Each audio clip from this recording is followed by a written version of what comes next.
Magandang gabi po sa ating mga kaibigan, sa ating mga kapatid na sumusubaybay sa aking itong live streaming na aking isinasagawa po ngayon.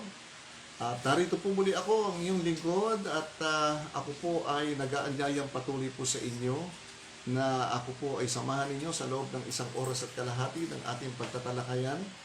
At ang aking ko pong inaanyayahan kayo mga kaibigan na tayo po'y mag-aral panandali.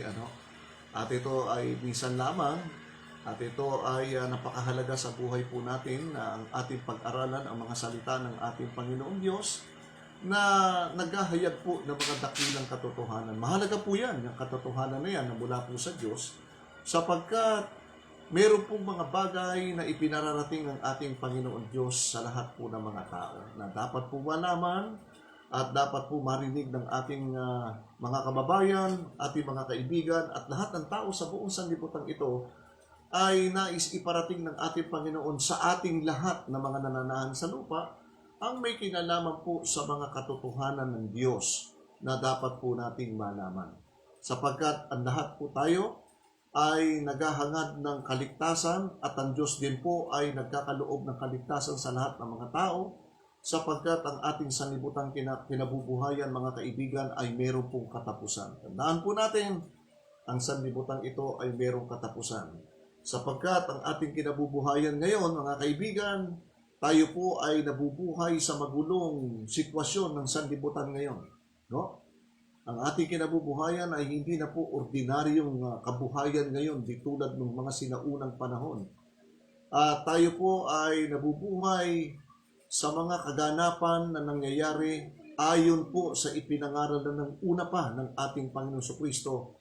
Ilang daan taon na ang nakalilipas na sinalita ng ating Panginoon na itong ating nararanasan ngayon ay sinalita na at hinuhula na ng ating Panginoon Jesucristo na ito'y talagang darating sa sanlibutan ito na kinakailangan na tayong lahat ng mga tao rito sa ibabaw ng lupa ay humanda sapagkat ang sabi ng ating Panginoon na kapag nakita po natin ang mga palatandaang ito ay naguhudyat at nagbibigay na ng babala ang ating Panginoon na siya'y malapit ng dumating. So tayo po'y mag-aaral at magandang gabi po sa inyo lahat. Kamusta po kayo lahat mga kaibigan at mga kapatid sa mga oras na ito? Ngayon po ay lubog na ang araw, tapos na ang araw ng Sabat at sa nakalipas na mga oras, mga araw, mga kapatid, mga kaibigan ay naranasan natin ang mainit na panahon at ngayong hapon ay nag-uulan naman. At ganoon pa rin, ang takbo pa rin ng ating sanlibutan ngayon. Hindi lamang sa Pilipinas, kundi sa buong sanlibutan, patuloy pa rin lumalago ang paglaganap ng COVID.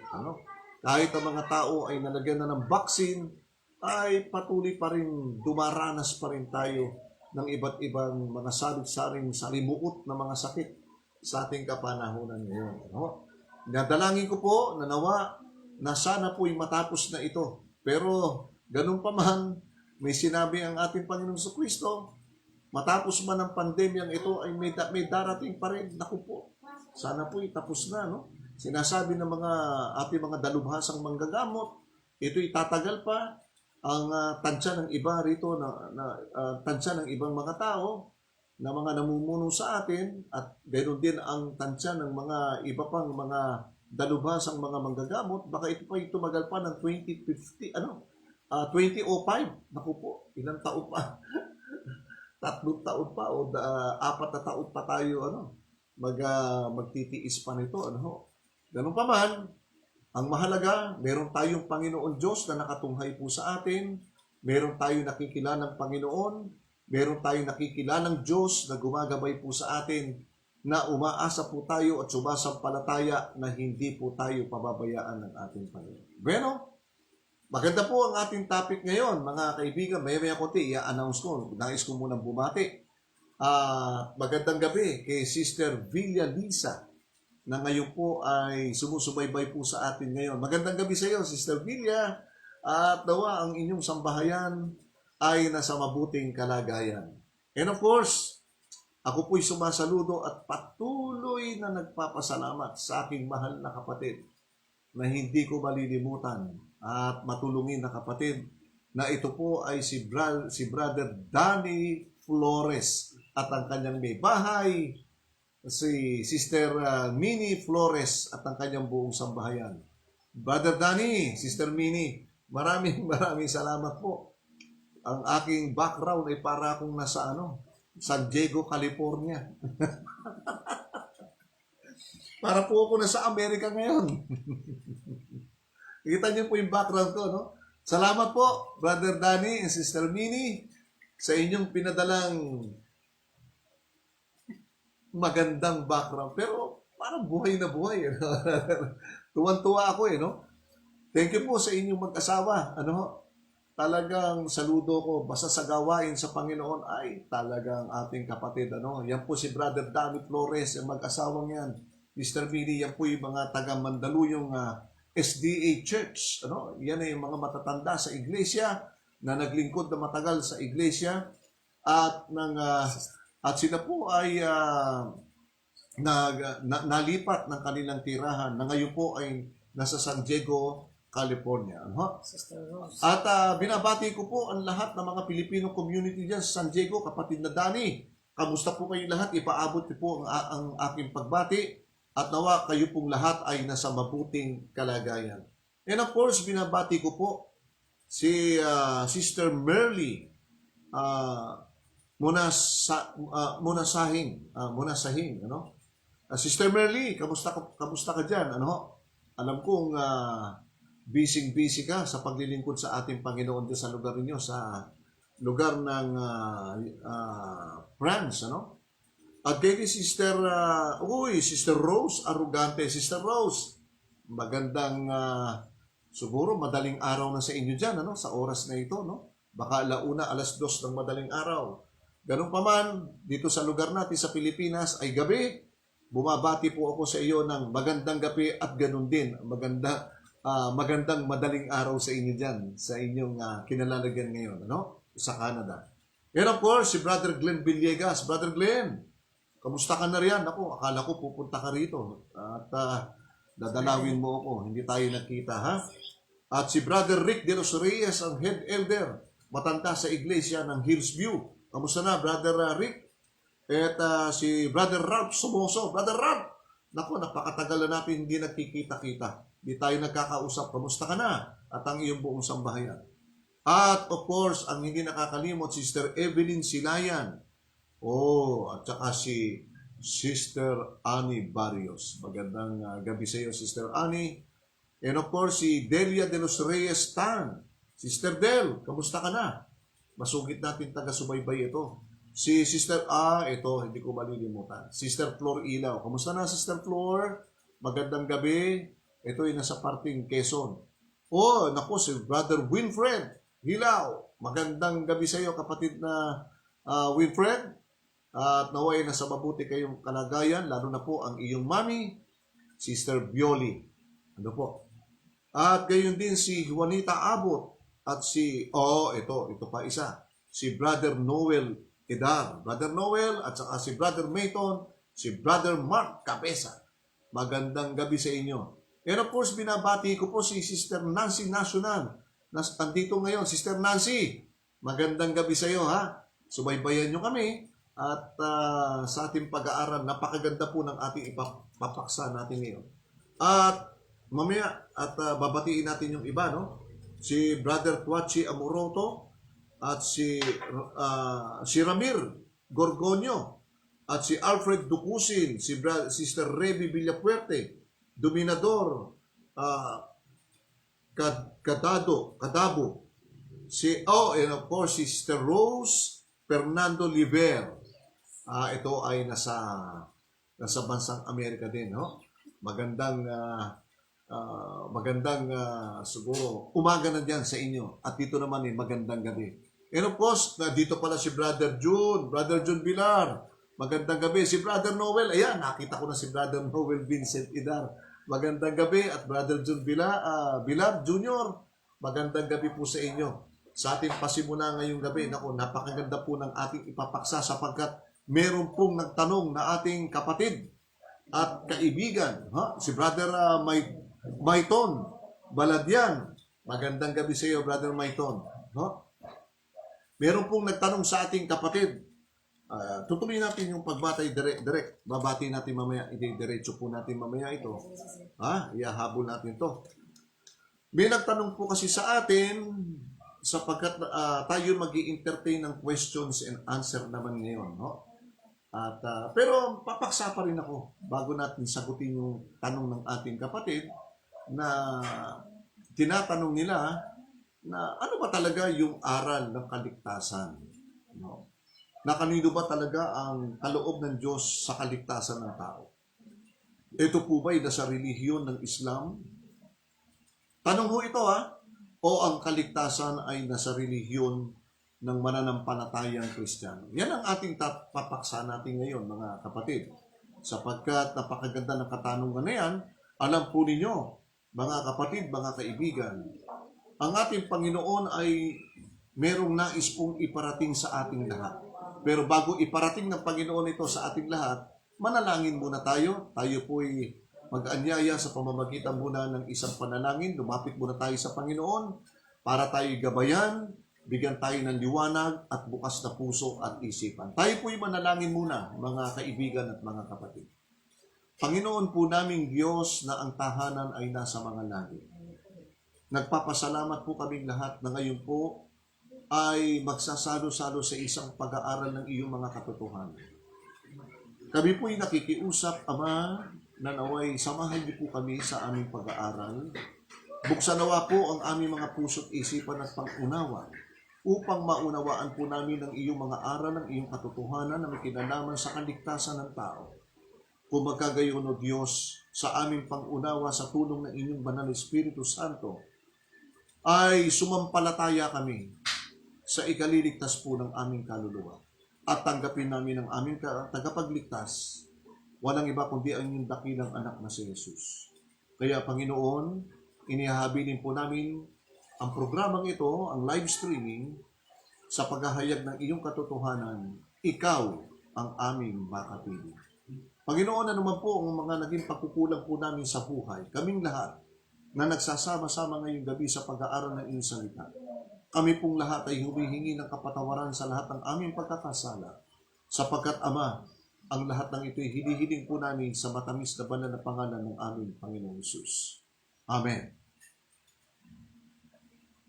Magandang gabi uli, mga kaibigan at mga kapatid. Ang aking paksa, dahil doon sa katanungan ng ating kapatid, na sumusubaybay sa programang ito, may tanong siya.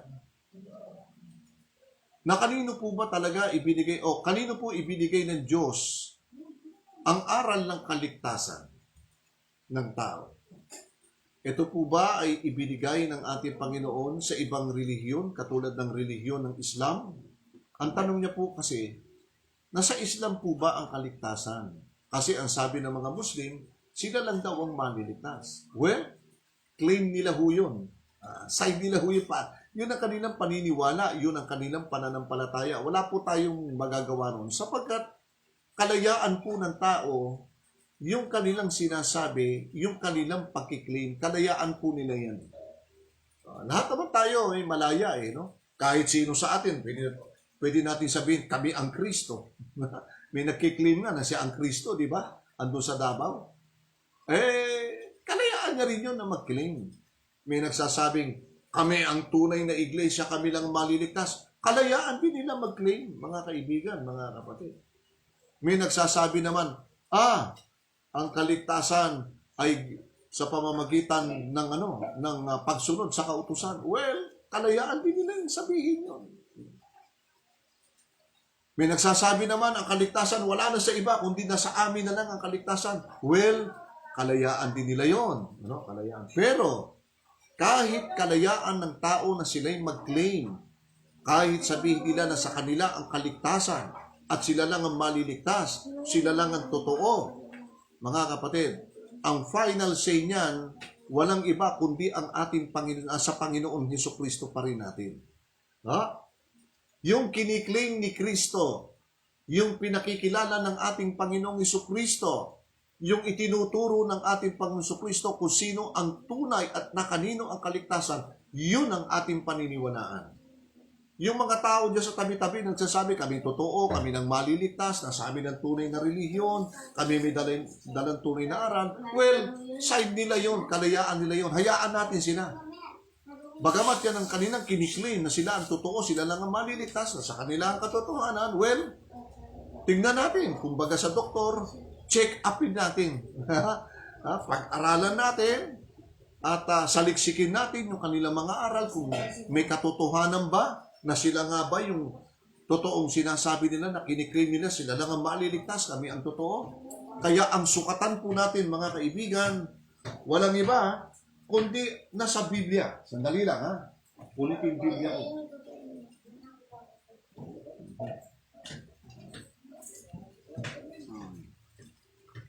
Ang sukatan po ng ang sukatan po ng mga aral ng katotohanan nandito po. Dito natin sila susukatin sa nasusulat. Alimang mga aral at pakiklaim ng mga tao na walang matibay na basihan sa banal na kasulatan dito, mga kaibigan, ay huwag na po natin paniwalaan yun. May aral po ang ating Panginoon tungkol sa mga ganyang mga aral.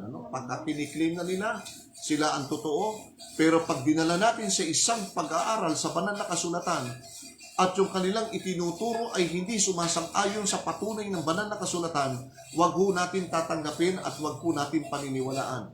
Ano turo ng mga apostol tungkol doon? Pakinggan po ninyo para wag tayo madaya. Ang sabi ni Apostol Pablo sa Galacia sa Kapitulo 1, versikulo 8 at 9, ganito po ang pagkakasabi.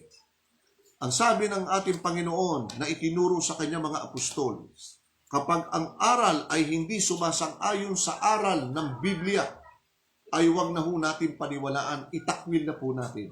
Ganito pagkakasabi. Dapat kahimat kami o isang anghel na mula sa langit ang mangaral sa inyo ng anumang ebanghelyo na iba sa aming ipinangangaral sa inyo ay matakwil. Tingnan mo natin mga kaibigan. Kahit isa daw anghel na galing pa siya sa langit, nagkiklaim, galing pa ako sa langit, bumaba dito at nangaral, pero yung aral niya ay ibang ebanghelyo, hindi yung ebanghelyong itinuro ng mga apostol at ng ating Panginoon. Ang sabi ni Apostol Pablo, kahit anghel pa yan, kahit sino pa yung nangangaral na yan, basta't ibang ebanghelyo yan tinuturo, itakwil nyo na ho. Ibig sabihin, rejected na yan. Wala po sa katotohanan yan. Ano pa sabi ni Apostol Pablo? Iba kaysa inyong tinanggap na, ito naman, may tinanggap na tayong ebanghelyo. Tapos may iba pang aral na itinuturo, ibang ebanghelyo na iiba. Anong sabi?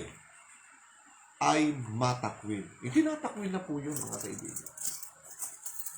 Kaya tama yung sinabi ng ating Panginoong Jesucristo na itinuro niya sa kanyang mga alagad, na tinuro naman ng mga alagad sa mga sinaunang Kristiyano, para tayo ay huwag madaya, mga kaibigan, ng mga relihiyong naglilitawan ngayon, para huwag tayo madala sa mga maling doktrina. Ano ho? Ang sabi ni Apostol Pablo sa unang Tesalonica sa Kapitulo 5 na versikulo ay 20 at 21, huwag ninyong hamakin ang panghuhula, yung prophecy. Bakit? Sapagkat napakahalaga niyan. At ikalawa, sabi ni Apostol Pablo, subukin ninyo ang lahat ng mga bagay. Kunin ninyo ang mabuti, layuan ninyo ang masama. Kaya sa pag-aaral po natin ng salita ng Panginoon, sa pagsasaliksik ng mga katotohanan, mga kaibigan, sa mga bagay na naririnig natin sa ibang mga ngaral, ang wika ni Apostol Pablo, subukin natin ang lahat ng bagay. Kaya hindi masama na tayo makinig sa iba't ibang reliyon. Subukin po natin kung yung kanilang tinuturo talagang sa Diyos o hindi. Kita nyo?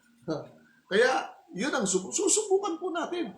Pero kung may makita tayo sa aral ng isang mga ngaral na ang dinadala ay mabuti at sumasang-ayon sa aral ng ating Panginoon, ano sabi? Ingatan nyo ang mabuti. Pero kung ang naririnig nating aral doon sa mga nagkiklaim hindi ikabubuti at hindi sinasang-ayunan ng salita ng ating Panginoon na nasusulat dito sa Biblia, Ano sabi? Layuan nyo ang lahat ng anyo ng masama. Kapag hindi mabuti, itakwil nyo na, sabi ni Apostol Pablo. Ang tawag doon ay ibang ebanghelyo, na ibang aral. Ngayon, bagamat ang mga relihiyong ito, maraming mga relihiyon ang nagkiklaim na sila ang totoo, sila ang maliligtas. Ang tanong sa akin, Brother Ray, totoo po ba na ang kaligtasan ay nasa Islam religion? Tanong lang po ito mga kaibigan, ho. Sinasagot ko lang, ho. Sinasagot ko lang. Hindi ko po pwedeng talikuran itong mga tanong na ito. At wag namang isipin ng ating mga kaibigang mga Muslim na tayo ay naninira. Hindi ho ganun. Ilatag natin yung mga aral. Pag-aaral po ito eh. Hindi ito labanan ng mga paligsahan ng reliyon. Hindi po. Ang pinag-uusapan po natin dito ay aral. Ang sabi ng Biblia, ang aral ng Kristyanismo, subukin ninyo ang lahat ng mga bagay. Kaya susubok po tayo. Susubok po tayo. Kaya ito tinanong ng ating kaibigan, ating kapatid, sapagkat meron siyang nakakausap na grupo ng mga Muslim na laging kiniklaim, at ito naman ay totoo sapagkat naririnig ko naman, sinasabi ng ating mga kaibigan na Muslim na sila lang ang kaligtasan, sila lang ang maliligtas, sila lang ang totoo. Ano? Yun ang kanilang paniniwala, yun ang kanilang ano. Ngayon, pag-aralan po natin, na kanino po ba ang kaligtasan? Na kanino ang kaligtasan na itinuturo po ng banal na kasulatan. Dito muna tayo, ho. Mamaya magkakaroon tayo ng comparison, ho. Comparative study. Ika nga. Tignan natin ang aral ng Kristyanismo at saka ikumpara natin sa aral ng ibang religion, lalo na yung tinatanong ng ating kapatid sa isang particular na religion, ang Islam, kung totoo nga ba na nasa kanila ang kaligtasan. Gaya ng kanilang ipinangangaral sa YouTube, sa Facebook, at maging dito sa mga daan, sa iba't ibang dako, nangangaral sila. Maging sa Luneta, magpunta ka, maraming Muslim na nagtuturo, namimigay ng mga babasahin, napakarami nila, nagsasabi sila ang tunay, sila lang ang maliligtas. Kaya marami tayong mga kaibigan, mga Kristiyano, hindi naman marami, mangilan-ngilan lang naman yan. Mangilang-ilan lang yan. Ang napapasama at napapaniwala, yan yung mga karamihan dyan, hindi nag-aral o nakapagbasa o nakapagsaliksik ng banal na kasulatan. Kaya, madali silang madala. Kaya tayo ngayon ay mag-aaral. Na kanino po ba ang kaligtasan? Kanino ba ibinigay ng Diyos ang kaligtasan? Saan nanggagaling ang kaligtasan? Pakinggan po ninyo sa isang talata sa pagbubukas natin ng aral Kristyanismo. Tanungin natin ang banal na kasulatan, kanino at kanino nanggagaling ang kaligtasan? Kanino? At kanino ibinigay ng ating Panginoon? Pakinggan ninyo kung kanino nanggagaling ang kaligtasan. Sa Islam ba? O sa Kristyanismo? Basahin po natin ang aklat ng Juan sa Kapitulo 4 na ang bersikulo ay 22. Mga kaibigan, tayo po ay nag-aaral ng salita ng Diyos. Kung maaari po na tayo mga sumusubaybay, gusto ko rin naman kayo makinabang. Kung maaari, kumuha kayo ng Biblia. Dalahin nyo sa tabi ninyo at samantalang nagsasalita ako at nagbibigay ako ng mga teksto sa inyo, samahan ninyo naman ako sa pagbubukas ng Biblia. Samahan nyo rin ako sa pagbabasa ng Biblia. At sama-sama tayo mga Kristiyano. Ano man ang relihiyon yung nakikinig dyan, samahan ninyo ako sa pagbabasa, samahan nyo ako sa pagsasaliksik ng aklat ng Biblia. Kung gaano katunay, kung gaano pinatutunayan ng aklat na ito, kung kanino at saan nanggagaling ang kaligtasan ng tao. Una, basahin muna natin ang paliwanag ng ating Panginoong Jesucristo kung kanino nanggagaling ang kaligtasan. Basahin po natin ang Juan sa Kapitulo 4 na ang bersikulo ay 22. Pakinggan po natin. Juan 4, bersikulo 22. Ayan, kung meron kayong mga Biblia, buksan ninyo. John chapter 4, verse 22. Ito sabi ngayon ng Biblia. Ang nag-uusap dito ay ang mga iskriba at pariseo kasama ni Kristo, ang mga apostol, nagpaliwanag ang ating Panginoong Jesucristo. Ipinakita ng ating Panginoong Jesucristo kung kanino nanggagaling ang kaligtasan. Pakinggan po natin. 4:22. Ito na ang sabi ni Kristo. Sinasamba ninyo ang hindi ninyo nalalaman. Sinasamba namin ang nalalaman namin. Ito na. Sapagkat ang kaligtasan ay nanggagaling sa mga Hudyo. Yan na. Marami nang magigiba dito, mga taga-subaybay. Marami nang babaksak na relihiyon dito. Sino yung mga relihiyon na yun? Yung mga self-claimer. Yung mapang-angkin sa kanilang sarili. Baksak na kagad kayo rito. Patutunayan ko sa inyo, wala sa inyo ang kaligtasan. Wala sa inyo. Na kanino daw? Ang sabi ni Kristo, kanino nanggagaling ang kaligtasan? Wala sa Islam, religion. Wala. Wala rin sa Iglesia ni Kristo. Yung tinatag ni Felix Manalo, 1914. Kayo mga Iglesia, mga kaibigan, mahal namin kayo sa loob ng Iglesia ni Kristo. Wala rin sa inyo ang kaligtasan, my friend. Wala. Kung makapag-claim kayo, kami lang ang maliligtas, kami lang ang tinubos ni Kristo. Hindi po totoo yun. Baka si Manalo tumubos sa inyo.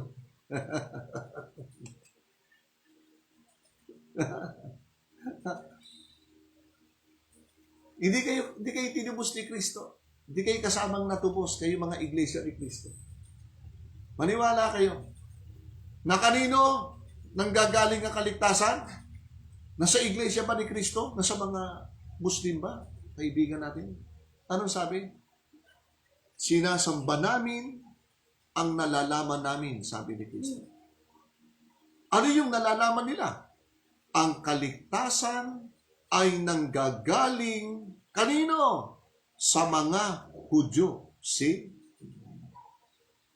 Malinaw na malinaw to, mga kaibigan, nanggagaling. Bakit sinabi ng Panginoong Jesucristo? Bakit nanggagaling sa mga Hudyo ang kaligtasan?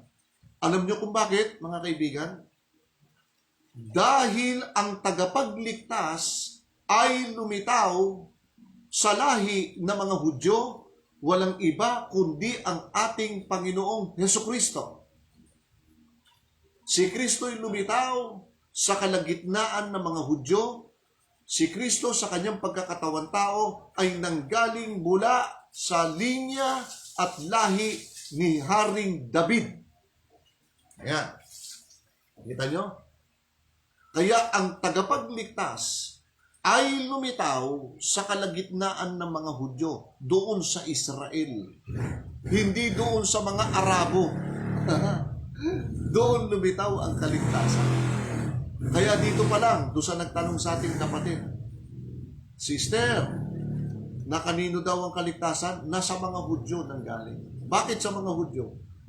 Mangyari, yung tagapagligtas ay lumitaw doon sa lahi ng mga Hudyo, doon sa bayang Israel lumitaw. Pakinggan nyo, babasahin natin. Dito po sa aklat ng Mateo sa Kapitulo 1, nang ipinanganak ang ating Panginoong Jesucristo sa pagkakatawan tao ni Maria. Ang sabi ay ganito. Sa Kapitulo 1, na ang bersikulo po ay 20 hanggang 21. Pakinggan nyo. Dapat samantalang pinag-iisip niya ito ni Jose, na asawa ni Maria, iniisip niya kung paano nabuntis yung kanyang asawang si Maria. Hindi pa sila nagsisiping, nabuntis na kagad. Buntis na si Maria. Ay, sino ba hindi magseselos niyan? Di ba? Pero kinausap si Jose ng ating Panginoon sa pamamagitan ng anghel at ng Espiritu. Ano ang sabi?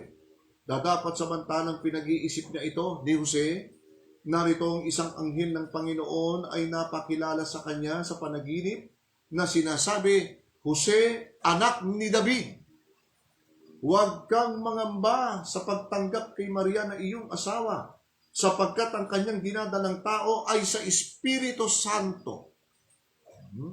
Okay. Hindi sa pamamagitan ng pakikipagtali, kundi nagdalang tao si Maria sa pamamagitan ng Espiritu Santo. Sino yung dinadalang tao ng ni Maria? Tuloy natin ang basa. At siya'y manganganak ng isang lalaki na sa kanya ay Jesus, na ang pangalan na itatawag mo sa kanya ay Jesus. Ano ibig sabihin nun? Itatawag mo sa kanya ay Jesus sapagkat iniligtas niya ang kanyang bayan sa kanilang mga kasalanan. Ayun, malinaw po mga kaibigan. Si Kristo ay lumitaw mula doon saan? Sa lahi ni David. Kita nyo? Kaya ang sabi dito na ang ating Panginoong Kristo sa pagkakatawan tao, ang lahi niya ay Hudyo sa pagkakatawan tao. At siya'y tatawaging Jesus. Bakit? Sapagkat ang Jesus na ito na ipanganganak, siya ay magiging tagapagligtas. At sino ililigtas? Yung kanyang bayan, ililigtas niya. Hindi sinabing, ang pangalang itatawag mo sa kanya ay Jesus sapagkat ililigtas niya ang relihiyong Islam. Hindi mo ganon. Walang ganon. Walang ganon. Kaya malinaw po, wala sa Islam ang kaligtasan. Kita nyo? Nasaan? Ang sabi ni Kristo sa 4:22 ng Juan, ang kaligtasan ay nanggagaling sa mga Hudyo. Bakit? Sapagkat doon lumitaw sa mga Hudyo, sa bayang Israel, ang tagapagligtas, walang iba kundi ang ating Panginoong Hesukristo. See? So, ang ililigtas niya ang kanyang bayan. Kaya ito ang ating Panginoong Hesukristo. Sapagkat ang una niyang tinawagan para maligtas ay ang bayan ng Diyos, ang Israel, na dapat tumalikod ang Israel, direject nila ang ating Panginoong Hesukristo. Kaya yung aral ng kaligtasan na ibinibigay muna sa Israel, na tinalikuran ng Israel, ay ngayon ay ibinibigay na po sa ating mga hindi taga-Israel. Kaya tayo ngayon, maging Pilipino ka man, maging Amerikano ka man, maging taga-ibang bansa ka man, tayong lahat ay merong pag-asa sa kaligtasan. Saan nanggagaling ang kaligtasan? Doon, sa bayan ng mga Hudyo. Bakit? Sapagkat doon lumitaw ang tagapagligtas. Sino tagapagligtas ng tao? Ng buong sanlibutan? Walang iba kundi ang ating Panginoong Hesukristo. Wala nang iba. Pakinggan nyo, babasahin ko sa isang talata po ng aklat ng mga gawa, dito po sa Biblia, na ang sabi sa 4:12 ay ganito. Umpisahan muna natin sa 4 na ang bersikulo po ay 10. Ganito ang pagpapaliwanag ng mga apostol ng ating Panginoong Hesukristo, ipinaliwanag kung sino ang tagapagligtas ng sangkatauhan. Babasahin ko. 4, versikulo 10 hanggang 12.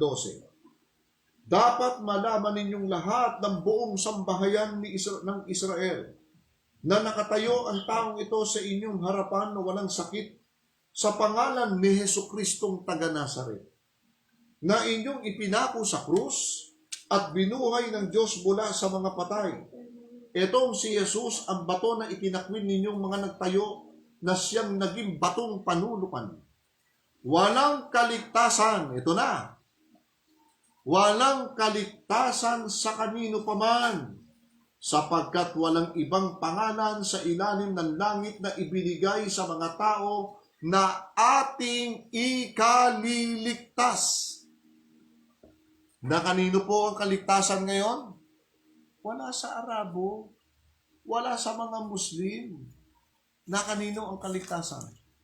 Nasa pangalan ng ating Panginoong Hesukristo, siya ang tagapagligtas at wala ng ibang tagapagligtas sa balat ng lupa. Kaya hindi na tayo pwedeng tumawag sa iba't iba kasi mga tao marami pang tinatawag. Pasintabi ako sa mga kaibigan nating Katoliko, tumatawag tayo kay Inang Birhen. Naku, hindi tayo pakikinggan ni Birhen sapagkat si Birhen nasa lupa pa naghihintay ng pagparito ni Kristo. Wala po sa langit si Inang Birhen. Wala sa langit. Tumatawag tayo kay Santo Niño. Naku po, lalo na. Bakit? Wala namang nilikha ang Diyos na na tagapagligtas na ninyo. Alam niyo yung ninyo, yung batang maliit? Walang tagapagligtas na batang maliit. Wala. O baka naman si San Lorenzo naman ang tagapagligtas. Tinatawagan at dinadasalan ng tao. Di lalo na. Wala rin. Bakit? Ang taong namatay ay wala sa langit. Nandito pa sa lupa, naghihintay sa pagparito ng ating Panginoon. Maski nga si Muhammad yung kinikilalang propeta ng ating mga kaibigang Muslim, wala pa sa langit, nandito sa lupa. Ang kinamatay nun po ay nilason. Si Muhammad. Kita niyo. Kaya, lahat yan. Wala tayong aasahan sa lupa. Ang kaligtasan po natin ay nasa kamay ng ating Panginoong Jesucristo. Lahat ng bagay, lahat ng kapangyarihan, mga kaibigan, ito dapat natin malaman. Lahat ng kapangyarihan, kaligtasan, salvation, pagtanggap ng buhay na walang hanggan, ay ibinigay lahat ng Ama sa kanyang anak sa ating Panginoong Jesucristo. Pakinggan nyo, babasahin po natin sa Kapitulo 28 ng Aklat ng Mateo na ang bersikulo ay 18. Pakinggan natin. Mateo, Kapitulo 28 na ang bersikulo po ay 18. Ito pagkakasabi. Pakinggan natin. 28:18. At lumapit si Jesus sa kanila at sila'y kanyang kinausap. Kinausap yung mga apostoles. Ang sabi ni Kristo sa kanyang mga apostoles na sinasabi, ang lahat ng kapamahalaan sa langit at sa ibabaw ng lupa ay naibigay na sa akin. Ayun. Lahat ng kapamahalaan sa langit at dito sa lupa na ibigay na sa akin ng aking Ama. Ibig sabihin na kay Kristo na ngayon ang kaligtasan ng lahat ng tao. Nasa kamay na ni Kristo ang pag-asa ng lahat ng tao. Na kay Kristo na lahat ng ang buhay na walang hanggan. Wala nang iba. Ang nakalulungkot lang sa ating mga kaibigang Muslim, ay sampalataya sila doon kay Allah. Walang tinuro si Kristo, Allah. Walang Allah. Ito po yan. Ito ang panghahawakan natin, mga kaibigan. Biblia lang, Biblia. Hindi yung hindi po ito. Hindi itong Quran. Biblia po ang siyang batayan ng pagkakilala at pagkaalam sa katotohanan. Nandito po katotohanan, Nandito magtuturo sa atin ng kaligtasan. Biblia. Hindi po dito sa Quran. Mamaya, tatalakayin natin itong Quran. Comparative study tayo. Aalamin natin, Kasi nandito yung tanong ng ating kaibigan. Mamaya, sasagutin po natin tuluyan yan. Kaya mga kaibigan, pinakikilala po namin sa inyo, mga taga-subaybay, ang kaligtasan ng tao ay nasa kamay na ng ating Panginoon. Kaya sabi ng Panginoong Jesucristo, lahat ng kapamahalaan sa langit at sa ibabaw ng lupa ay naibigay na sa akin. Wala nang iba, wala na tayong malalapitan. Ang pag-asa po natin ay ang ating Panginoong Jesucristo. Ano ang hiling ng ating Panginoong Jesucristo, mga kaibigan? Napakadali ng hinihiling naman ng ating Panginoong Jesucristo. Bakit? Sapagkat gusto ng ating Panginoong Jesucristo, lahat ng tao ay makaalam ng katotohanan. Gusto ng ating Panginoong Jesucristo, lahat ng tao ay maligtas. Bakit? Tandaan ninyo, tayong mga nakikinig, mga kaibigan namin, mga nagsasaliksi. Lahat ng tao sa ibabaw ng lupa, we are all condemned. We are all condemned to death. Sapagkat lahat ng tao ay nagkasala. Lahat ng tao, anumang relihiyon mo, anumang lahi mo, taga-saan ka man, basta tao ka dito sa ibabaw ng lupa. Mga kaibigan, lahat tayo ay nagkasala. Isa lang ang patutunguhan natin. Alam niyo kung saan tayo patutungo? Ang patutunguhan ng tao ay nasa Roma 6:23. Ang sabi sa 6:23, Lahat ng tao ay nagkasala at ang kabayaran ng kasalanan ay kamatayan. Ayun. Kamatayan tayo, mga kaibigan, mga kapatid. Kaya tayo tumatanda, bata pa lang nagkakasakit na tayo, nanghihina. Bakit? Yun ang consequence, yung bunga ng kasalanan po natin. Ano yan? Ano bunga? E di, uuwi sa kamatayan. Oh. Hindi ka naman nagkasakit ng maaga, tatanda ka naman. Pag tumanda ka, uugod-ugod na yung mga tuhod mo. Hindi ka na makalakad. Masakit na tuhod, may rayuma na. Pag hindi nagtagal, atakihin ka naman sa puso, patay ka rin. Sapagkat ang sabi sa Hebreo 9:27, tandaan po natin ang talatang ito, mga kaibigan, ilista ninyo. Ang sabi ng ating Panginoon na tinuro ng mga apostol, ang sabi ganito, kung paano itinakda sa lahat ng mga tao na mamatay na minsan, pagkatapos nito ay paghuhukom. Mga kaibigan, mayroon judgment day na darating. Ang kamatayan ng tao hindi makapaghihiwalay sa kapananagutan natin sa Diyos. Kahit patay ka na, meron kang kapananagutang nag-aantay sa Diyos. Ano yan? Sa araw ng paghuhukom. Bakit? Sapagkat lahat ng tao, gumawa ka man ng mabuti, gumawa ka man ng masama, tayo ay haharap pare-pareho sa isang hukuman ng ating Panginoon. Pakinggan ninyo sa isang talata po ng 2 Korinto sa Kapitulo 5 na ang bersikulo po ay 10. Pakinggan po natin. Napakaganda po ng talatang ito. Basahin ko po sa inyo. 2 Korinto sa Kapitulo 5, 2 Korinto Kapitulo 5, bersikulo 10. Ganito pagkakasabi. Hanggang natin. Napakaganda po nito. 2 Korinto 5:10. Ito sabi ni Apostol Pablo na tinuro sa kanila ng ating Panginoon. Sapagkat tayong lahat ay kinakailangang humarap sa hukuman ni Kristo. Now, take note. Pakinggan natin maigi. Kinakailangan daw tayo, sabi ni Pablo, kinakailangan na tayong lahat, kita nyo, no exemption. Kinakailangan na tayong lahat ay humarap sa hukuman ni Kristo. Bakit? Bakit tayo haharap? Ano ba kasalanan ko? O ito na, sinasagot na yung tanong na yan. Upang bawat isa ay tumanggap ng kabayaran. Uy, magbabayad pa pala tayo. Upang tayo daw ay tumanggap ng kabayaran. Saan? Sa mga bagay na ginawa niya sa pamamagitan ng katawan, maging mabuti o masama. Ayun. May hukuman pala si Kristo, mga kaibigan, mga kapatid. May paghuhukom na darating. Sabi ni Apostol Pablo, kinakailangan na tayong lahat ay humarap sa hukuman ni Kristo. Naranasan niyo pa bang humarap sa hukuman?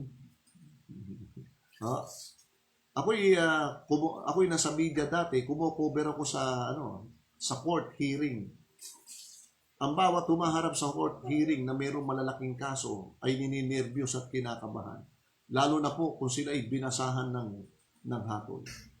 Naalala niyo po ba yung, sa bagay, ewan ko na kung inabot nyo na, kayo mga bata-bata pa itong mga sumusubaybay.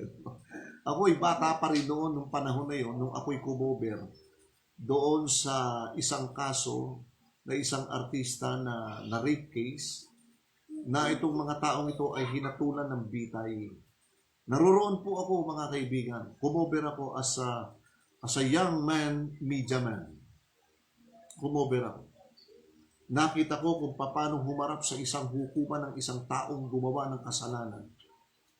Samantalang binabasahan sila ni Judge Pamaran ng hatol na bitay. Sila'y lumuluha, sila'y nanginginig sa takot. Ibinaba ang hatol sa kanila ng bitay, silya elektrika. At ganito po nangyari. Direk, mayroon pong tanong dito. Tanong ko lang po, ano po ba ang pinakamalaking kasalanan na magagawa ng tao na di napapatawad ng Diyos, liban na lang kapag nagbalik loob siya sa Diyos? O magandang tanong po ito ng ating kaibigan. Sasagutin po natin ito, maya-maya konti, ano? Direct, pakilista lang po at susunod po natin yan. Okay, balik tayo. Hinatulan sila ng kamatayan na bitay silya elektrika. Hanggang sa sila ay dumating ang panahon na sila naupo sa silya elektrika, kumover din po ako as a young media man. Nakita ko po, nasaksihan ko po yan. Saksihan. Mga kaibigan, mga kapatid, lahat po tayong mga tao na nagkasala. Now take note, we are all sinners and we are all committed sins. Yung ginawa nating kasalanan ay kinakailangan pagbayaran natin sa harapan ng Diyos. Yung nakumit nating kasalanan sa harapan ng Diyos, mawawala lamang yan sa hukuman ni Kristo, mapapatawad lamang yan ng Diyos yung nagawa nating kasalanan sa isang kondisyon. Kung ang tao ay magsisisi sa kanyang kasalanan at hihihingi niya ng tawad sa Diyos at siya'y sasampalataya sa ating Panginoong Jesucristo, tatanggapin niya ang ating Panginoong Jesucristo na kanyang Panginoon Diyos, tatanggapin niya ang Panginoong Jesucristo na kanyang paglilingkuran, at hindi na siya gagawa pa ng kasalanan. Sapagkat ang kasalanan, mga kaibigan, nilinaw ito ng Biblia na ang kahulugan ng kasalanan ay ang paglabag sa kautusan ng Diyos. Unang Juan, Kapitulo 3, versikulo 4. Ano ang sabi ron? Ang kasalanan ay ang paglabag sa kautusan. Ulitin ko. Ang kasalanan ay ang paglabag sa kautusan. At ang paglabag sa kautusan ay kasalanan. Meron po tayong nilalabag na kautusan, mga kaibigan. At yung paglabag natin yon, kapag hindi natin hiningi ito ng kapatawaran sa harapan ng Diyos, hindi natin pinagsisihan, sisigilin tayo ng ating Panginoon. At yung sigil na yon, magbabayad po tayo. Kasabihan ng matatanda, tandaan po natin to. Walang utang na hindi pinagbayaran. Magbabayad tayo ng utang, mga kaibigan. Mangutang kayo sa bangko. Ewan ko lang pag hindi madimanda kayo pag hindi kayo nagbayad. No? Kaya ang kasabihan, totoo naman yung kasabihan.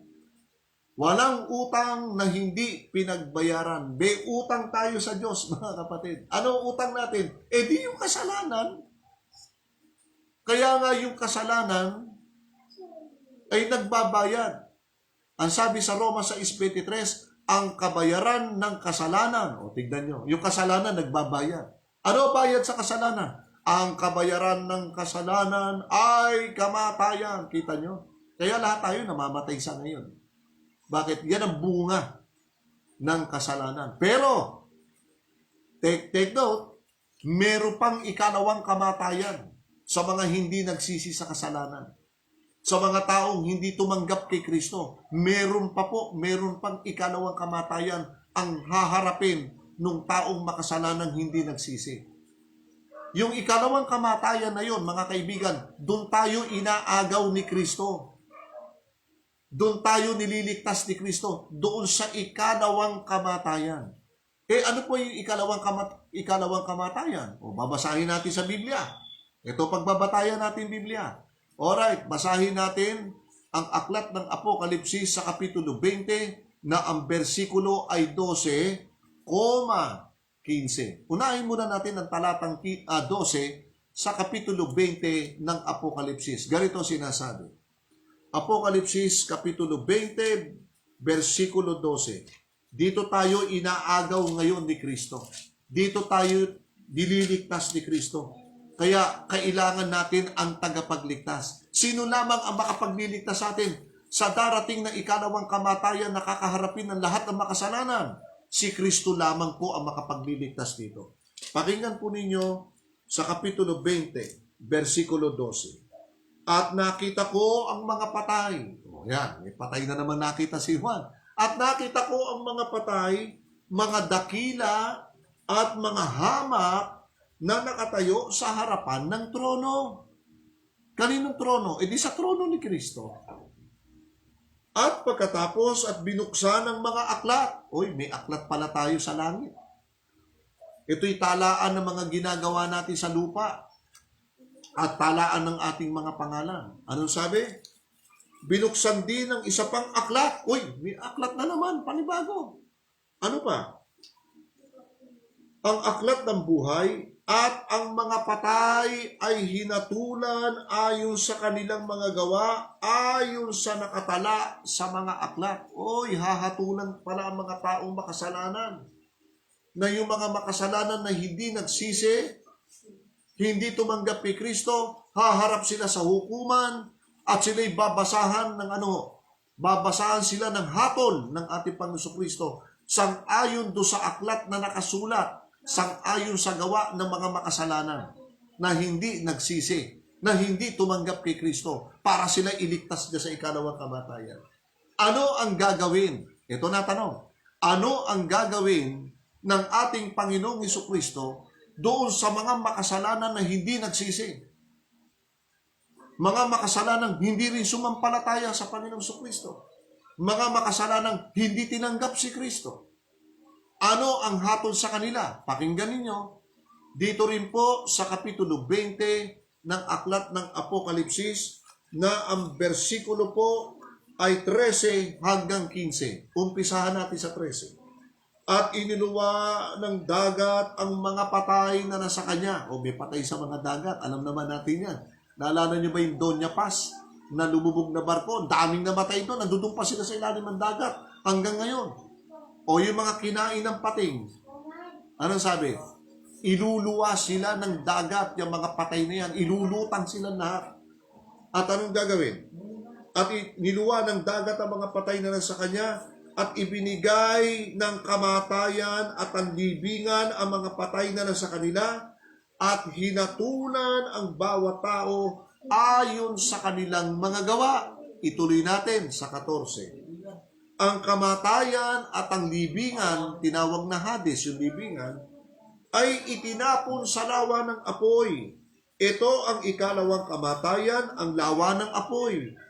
At ang sino mang hindi natagpuan na nakasulat sa aklat ng buhay ay itinapon sa lawa ng apoy. Diyan po tayo nililigtas, mga kaibigan.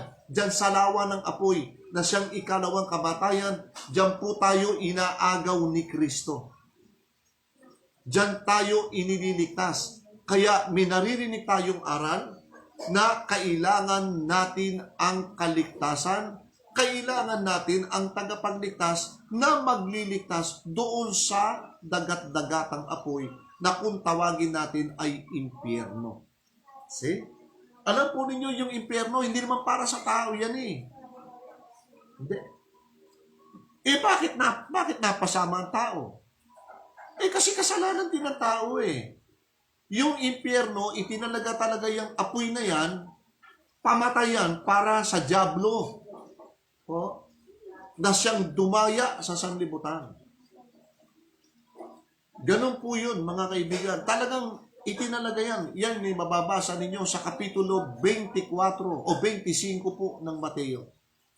Versikulo 43. Anong sabi? At ang dyablo na dumaya sa kanila, ibinulit sa dagat-dagatang apoy.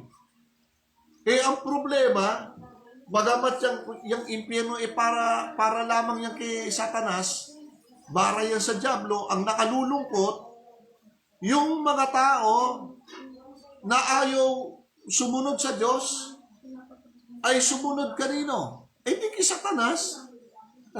Bakit? Gumawa sila ng kasalanan eh. Ayaw nila ng makarinig ng salita ng Diyos. Mag-imbita ka sa labas ng Bible study, ang hirap. Pero magyaya ka ng inuman, pistahan, kainan, naku, dudumugin ng tao yan. Pero yung mag-Bible study ka, mga kaibigan, may pabalita ang Diyos, kailangan natin ng kaligtasan, ay, naku, lalangawin ka, mga kaibigan. Baka may makinig sa iyo, baka 5. Pero maghain ka dyan ng San Miguel, maghain ka dyan ng inuming. Yung agwa di Taranta. Naku, magkain ka sa kalsada. O mga kapitbahay, inom tayo. Naku po, dudumugin ka niyan. Mga kaibigan, naku, may birthday yan ka rito, kainan tayo. Naku, dudumugin kayo niyan. Pero Bible study, naku po, patid na yung leg mo, mga kaibigan. Nagsisigaw ka na, hali kayo. Nag-aanyaya, di ba? Halina po kayo, makinig po kayo ng salita ng Diyos. Naku, marami kami ginagawa, busy kami. Naku, may pupuntahan pa kami, may lakad pa kami. O, kung mag-inuman tayo kaya, anong oras tayo mag-iinuman, mga kaibigan? Ha? Andito kami, tawagin nyo lang kami. Di ba? Grabe. Anong ginawa ng tao? Bakit ang tao nasama ngayon doon sa impyerno na para kay Satanas, sa Diablo? O ito, sagot. Sasagutin din ng Biblia. Alam po ninyo, bilib ako sa Biblia. Lahat may sagot andito eh. Pakinggan ninyo sa unang Timoteo Kapitulo 5 na ang bersikulo po ay 15. Ganito ang kababasahan natin. Bakit ang mga tao napasama doon sa impyerno? Sabi nyo, Brother Ray, para kay Satanas lang yan, sa Diablo. Bakit ang tao nasama ngayon dyan? Kung para sa ano lang pala yan, sa Diablo lang pala. Di sasagutin ngayon ng Biblia yan. Bakit nasama ang tao? Pakinggan nyo. 5:15 ng unang Timoteo. Baka may Bible kayo dyan sa tabi ninyo. Samahan ninyo ako. Buksan natin. Sabay-sabay natin basahin. Ito sabi ni Apostol Pablo. Sapagkat ang mga iba'y bumaling at sumunod na kay Satanas. Ayun. Bakit nadamay ang tao? Ang mga maraming tao ang sumunod na ngayon sa mga hakbang ni Satanas. Marami nang sumunod sa likod ni Satanas. Ang tawag natin dyan ay, let us follow the leader. And who is the leader na mga sinners? Di si Satanas. Kaya sabi ni Pablo, marami nang bumaling sa likuran at sumunod kay Satanas. Sino-sino mga taong yun na bumaling at sumunod sa likuran ni Satanas? Gusto nyo malaman? Gusto nyo makilala sino sila? O pakinggan ninyo, babasahin natin. Dito rin po sa Juan 8:44. Ganito po ang pagkakasabi ng ating Panginoong Jesucristo kung sino yung bumaling sa likuran ni Satanas. Kaya si Satanas ay mahulog sa impyerno, yung mga sumunod sa kanya ay hulog din sa impyerno. Sino yung mga sumunod sa likuran niya? Ito, pakinggan natin. 8:44 ng aklat ng Juan. Ito sabi, mga kaibigan. Kayo'y mula sa inyong amang Diablo. May anak pala ang Diablo. Nagkaanak na ngayon. May sumunod, yung sumunod sa kanya, anak na niya ngayon yon. Ang sabi rito, kayo'y mula sa inyong amang Diablo, at ang nais ninyong gawin, ang kagustuhan ng inyong ama. Siya'y isang mamamatay tao. Naku po, nanay ko. Mamamatay tao. Anak sila ng Diablo. Yun ang sumunod sa likod ni Satanas. Sino pa yun? Mamamatay tao buhat pa ng pasimula at hindi naninindigan sa katotohanan. Yun. Yung mga tao ayaw ng katotohanan, ayaw makinig ng salita ng Diyos, sila'y mga anak ng Diablo. Hindi ako may sabi niyan, ang ating Panginoong Jesucristo. Sino pa? Sapagkat walang katotohanan sa Kanya, sapagkat siya ay nagsasalita ng kasinungalingan. Naku po, mag-iingat tayo. Sabi ni Apostol Pablo, wag na tayong magsinungaling, mga kapatid. Alam niyo ba yung si Ananias at saka si Sapphira nagsinungaling sa Espiritu Santo? Namatay sila. Walang kapatawaran. Mamaya may tanong tungkol sa kasalanan, na walang kapatawaran, maliban lang daw na magsisi. Sasagutin po natin kung anong kasalanan yan. At pa sabi, kapag siya'y nagsasalita ng kasinungalingan, siya'y nagsasalita ng ayon sa kanyang sariling likas, sapagkat siya'y isang sinungaling at ama ng kasinungalingan. Mga kaibigan, watch out. Yon ang mga taong tinawag na sumunod sa likuran ng dyablo na binabanggit ni Apostol Pablo sa unang Timoteo 5:15. Sino-sino yan? Ay di binanggit ni Kristo, sino-sino yan? Yan yung na mga naging anak na ngayon ng dyablo, nang pasimula pa yung mamamatay tao, hindi nananatili sa katotohanan, wala sa katotohanan, gusto'y puro kasinungalingan. Lahat, pag nasa isang tao yung ganyang uri ng karakter, lahat ng kasalanan gagawin niya. So, maliwanag po, mga kaibigan, ano? So, sino ang tagapagligtas natin ngayon? Ang ating Panginoong Jesucristo. Binasa na natin kanina 4:12, walang ibang pangalan na ibinigay sa sinong nanlangit na sukat natin ikaligtas. Sino yan? Yan po ang ating Panginoong Jesucristo. He is our salvation. He is our Savior. Ano sabi ng Panginoong Jesucristo? 14:6-1. I am the way. Going to Father, Christ is the way. I am the way, the truth. Christ is the truth. I am the way, the truth, and the life. Christ is our life. Without Christ, there's no life. Without Christ in our life, there is no truth in us. Without Christ, we have no way going to the Father, going to the heaven, going to salvation. See? Kaya nasa Panginoong Jesucristo na, nasa Kanya lahat ng kaligtasan. Kaya mga kaibigan, simple ang panawagan ng Diyos. Tanggapin po natin ang ating Panginoong Jesucristo. Tanggapin natin si Kristo, ang ating tagapagligtas, wala na pong iba. Hindi si Allah ang kaligtasan ng tao.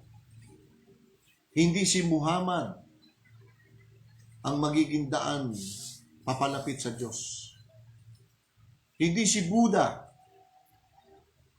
ang maglalapit sa atin going to salvation. Wala na, kundi ang ating Panginoong Jesucristo. Kaya mga kaibigan, sa last words na gagamitin ko ngayon bilang panawagan, simple lang ang hinihingi ng ating Panginoong Jesucristo. Simple lang. Tanggapin natin ang ating Panginoong Jesucristo na siyang ating tagapagligtas. At ang ating Panginoong Jesucristo ang magdadala sa atin sa buhay na walang hanggan. Christ is the way, the truth, and the life. Kaya mga kaibigan, so dito muna tayo titigil at atin pong i-entertainin yung mga sagot. Baka meron po kayong mga tanong pa dyan, ay wag po kayong mag-atubili na sa tulong po ng Panginoon, amin pong gagampanan at aking sasagutin sa tulong ng Panginoon. Ipadala nyo lamang sa pamamagitan ng chat, lumalabas naman sa screen, yung inyong mga chinachat at ang inyong mga pangalan. Of course, lalabas ang inyong mga katanungan. May nauna pong tanong dito. Una, nasa Islam daw po ba ang kaligtasan? Gusto kong basahin sa inyo ang ilang aral. Bago yan, sasagutin ko yan, ano? May babasahin ako dito. Ito yung maaari. Ito yung napag-aralan natin, ano? Uulitin ko, mga kaibigan, ilang gabi tayo nag-aral. Si Kristo ay hindi Muslim. Napatunayan po natin yan. Matibay yung ating patunay dyan. Christ is not a Muslim. He is a Jew. Siya ang nagtatag ng Kristyanismo. Ang ating Panginoong Kristo. Ngayon, ang tanong sa akin, Brother Ray, nasa Muslim ba ang kaligtasan? Binabasa kasi sila sa Quran. Ganito sabi. Quran, Surah 2, Ayat 120. Ganito ang mababasa natin, no? Surah chapter 2, verses 120. Ganito ang sabi sa Quran. Pakikita ko po sa inyo. Ganito ang kanilang claim. Sapagkat ito'y tapat na tanong, gusto kong sagutin din ang tapat na sagot. Ito po. Nakita nyo sa screen, ano? Ayan. Ang sabi rito sa verse 120, chapter 2, verse 120. At kailanman ang mga Hudyo at mga Kristiyano ay hindi masisiyan sa iyo, O Muhammad. Totoo naman. Maliban lamang na iyong sundin ang paraan ng kanilang pananampalataya, relihiyon. Ipag-adya sa kanila, katotohanan ang patnubay ni Allah, ang Islam.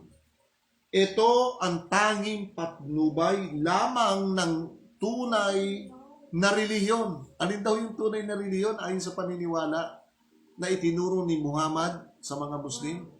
Ang sabi nila, ang Muslim religion, ito daw ang tanging patnubay lamang.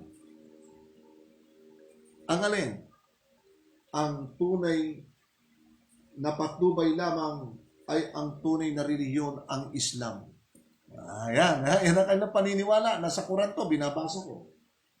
At kung ikaw, O Muhammad, ay sumunod sa kanilang nais, o susunod ka raw sa kanilang nais, pagkaraan ng iyong matanggap ang karunungan, ang Quran, kung magkagayon, ikaw ay hindi makakatagpo ng anumang wali o tagapangalaga at tagapangkilik o makakatulong laban kay Allah.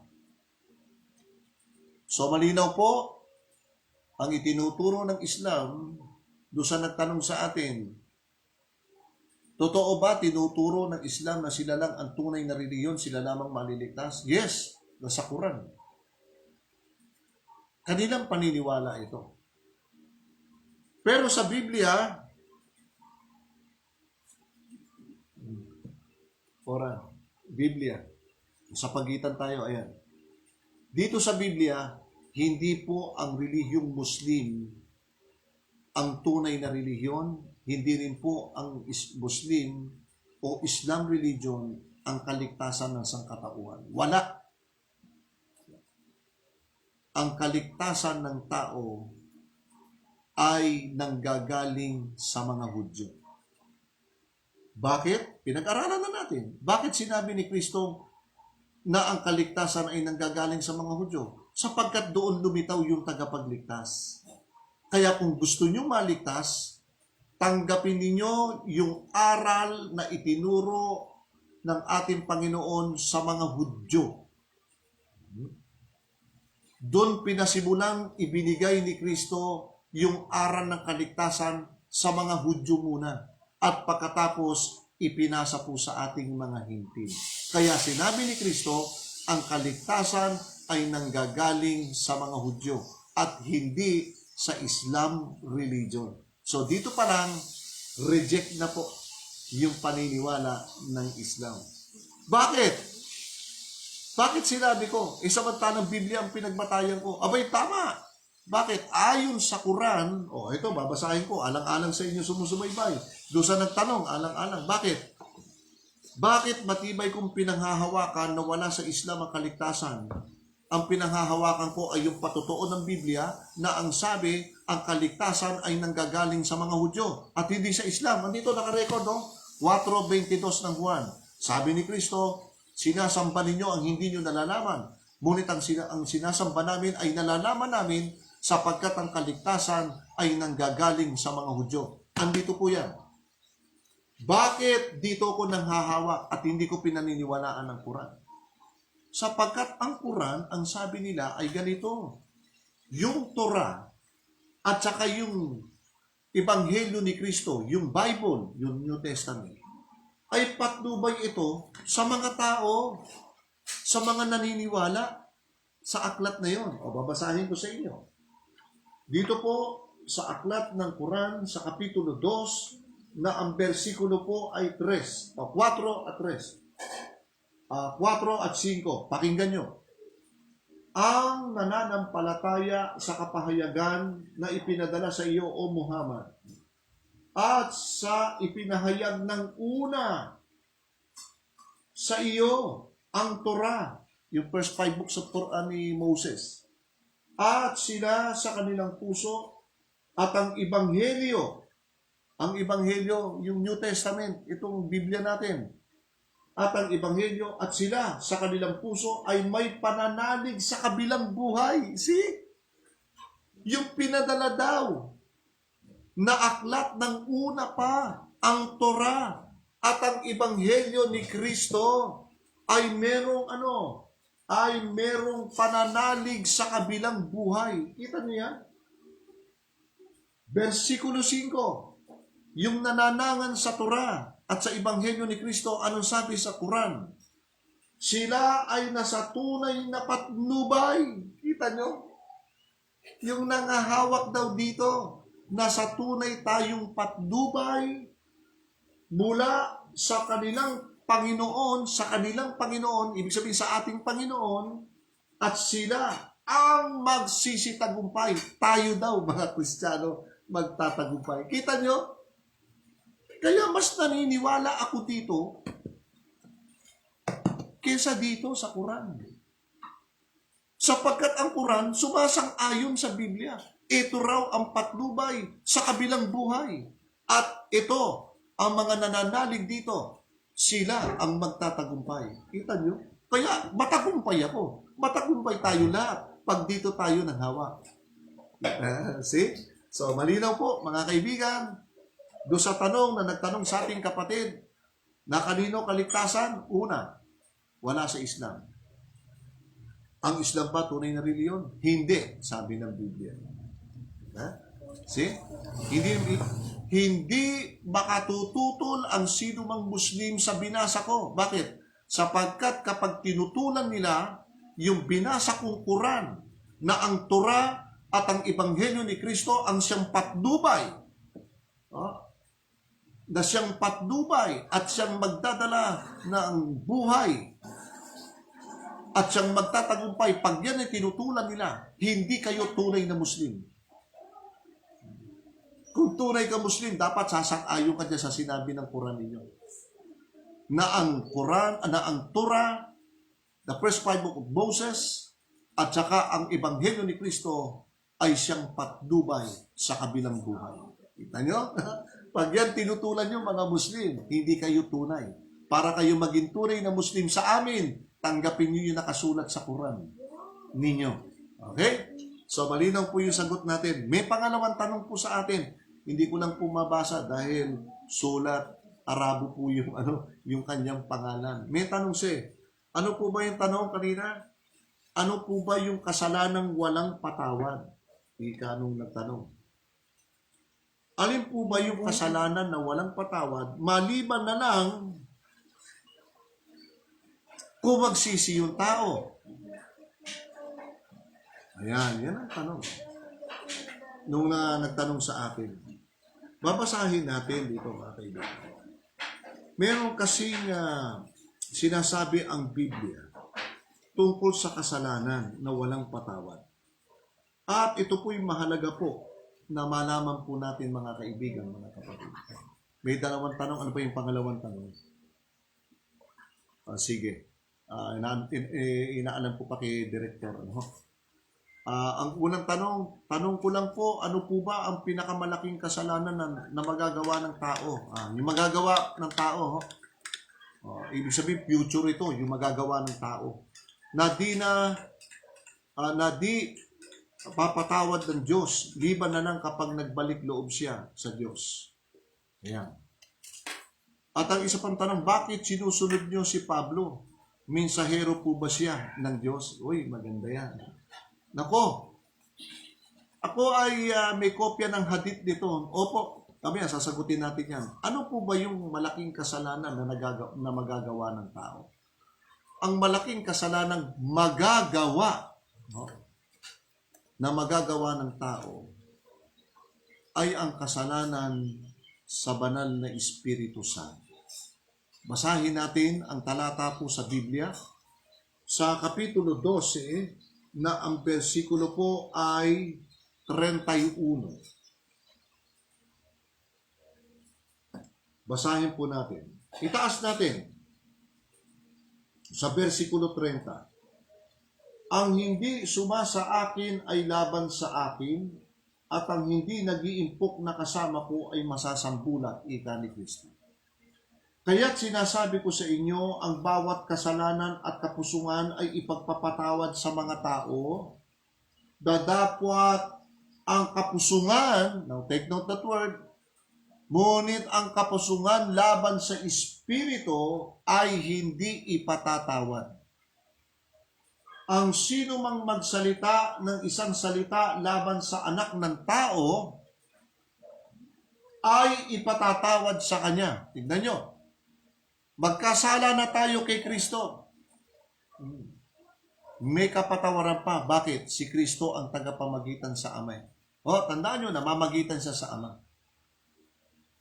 Kaya kung magkasala tayo kay Kristo, may kapatawaran tayo, mga kaibigan, mga kapatid. Pero, may babala.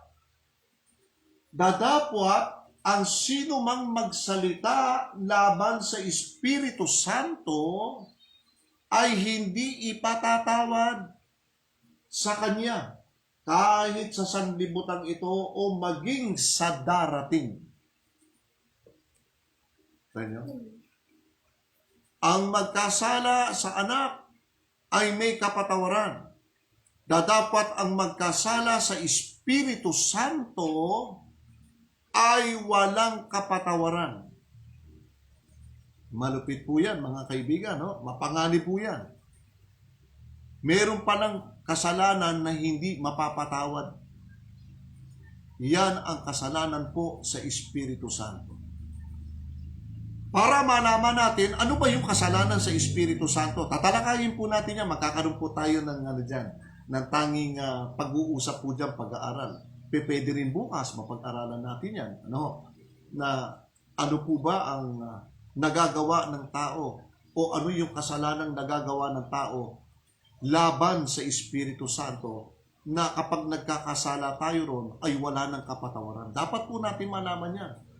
Bago natin malaman kung anong kasalanan yung nagagawa natin laban sa Espiritu Santo, ay kilalanin muna natin, sino ba yung Espiritu Santo?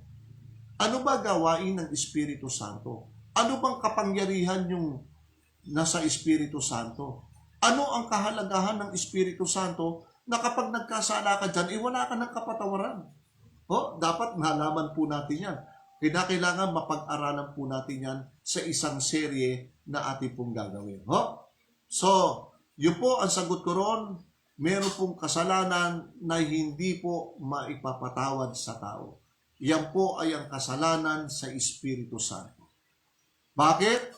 Sapagkat ang Espiritu Santo ay sinusugo ng Diyos sa kanyang mga anak. At ang kanyang mga anak ay maaari pa rin magkasala sa Espiritu Santo. Sa paanong pamamaraan? Alamin muna natin kung ano gawain ng Espiritu Santo. Kapag nalaman natin kung ano gawain ng Espiritu Santo, pag-aralan natin, baka tayo nagkakasala na. May ginagawa tayong kasalanan against the Holy Spirit. Ngayon, yung Holy Spirit naman, hindi man basta-basta aalis kagad sa atin. Darating ang oras, kapag gumagawa tayo ng kasalanan, darating yung takdang panahon, ay iiwanan ka na ng Holy Spirit. Bakit? Pakinggan nyo. Bakit? Anong takdang panahon yun? Na darating ang araw na iiwanan ka na ng Holy Spirit. Wala ka ng kapatawaran. Yung masama, ang tingin mo, mabuti na. Kasi wala nang pumapatnubay sa iyo eh. At yung masama, tama palagi sa paningin mo. At yung mali, laging tama naman sa iyo. Reverse na ang mangyayari sa iyo. Gaya ni Saul, hindi po ba? Si Saul ay binigyan ng Holy Spirit. Pero sa katigasan ng ulo, umalis yung Holy Spirit sa kanya. Ang pumalit sa kanya ngayon ay espiritu ng demonyo. Kaya naging wild, naging masama si Saul hanggang sa kanyang kamatayan. Paano tayo iiwanan ng Holy Spirit? Sa paanong pamaraan tayo iiwanan yan? Hindi naman agad basta-basta aalis yan eh. Pero wag ho natin antayin yung panahon na iwanan niya po tayo. Sa paanong pamamaraan tayo iiwanan sa pagdating ng panahon? Pakinggan nyo, babasahin ko sa aklat ng Hebreo, Kapitulo 10. Sa Kapitulo 10 ng aklat ng Hebreo ay ito po ang babala sa atin ng ating Panginoon. Versikulo 26. Sapagkat kung ating sinasadya ang pagkakasala, ayan, ito na. Sapagkat kung ating sinasadya ang pagkakasala, pagkatapos na ating matanggap ang pagkakilala sa katotohanan, ay wala ng haing natitira pa patungkol sa mga kasalanan. That's it. Sa panong pamamaraan na tayo iiwanan na ng Espiritu Santo? Kapag sinasadya natin ang kasalanan araw-araw, paulit-ulit tayo sa kasalanan. Yan ang kasalanan sa Espiritu Santo. Pag nagsawa na ang Holy Spirit sa iyo at nakita ng Holy Spirit na hindi ka na talaga magbabago, iiwanan ka na niyan. Pag iniwanan ka na niyan, tapos ka na. Yung tama sa iyo, mali. Yung mali sa iyo, tama palagi sa iyo. Ang kalalabasan nun, matigas na ulo mo. Bakit? Wala nang pumapatnubay sa iyo eh. Wala nang nagpapaala-ala sa iyo. Wala nang sumusubay sa iyo. Oh? Kaya ang tao, wala na. Baga sa sasakyan, pag nawalan ka ng giya, nawalan ka ng preno, nawalan ka ng giya sa manubela, ay kung saan ka na paparoon, kung saan ka na susuot. Hanggang sa dulo nun ay kamatayan na. Kita nyo? So, napakaganda mga kapatid, mga kaibigan. Kaya patuloy lang kayong makinig kayo. Makinig lang naman kayo, makikinig lang naman. Marami tayong matututunan. Natututo rin ako. Matututo rin kayo ng marami, mga kaibigan. So, yun po, ang sagot po natin, yun po'y kasalanan sa Espiritu Santo. Yan ang magagawa ng tao na kasalanan sa Diyos na hindi mapapatawad ang magkasala sa Holy Spirit. Kaya mga kaibigan, sa susunod ay aalamin natin ano ba yung mga kasalanan sa Holy Spirit na nagagawa ng tao. Ano ba ang gawain ng Holy Spirit sa tao? Ano ang bahagi ng Holy Spirit sa tao? Ano ang karakter ng Holy Spirit? Alamin din po natin. At sino ang banal na Espiritu Santo na yan? So, yun po pag-aaralan natin sa mga susunod na serye po natin. Okay? So, nasagot na po natin. May ikalawang tanong. Yun po bang speaking in tongue? Uy, maganda ito.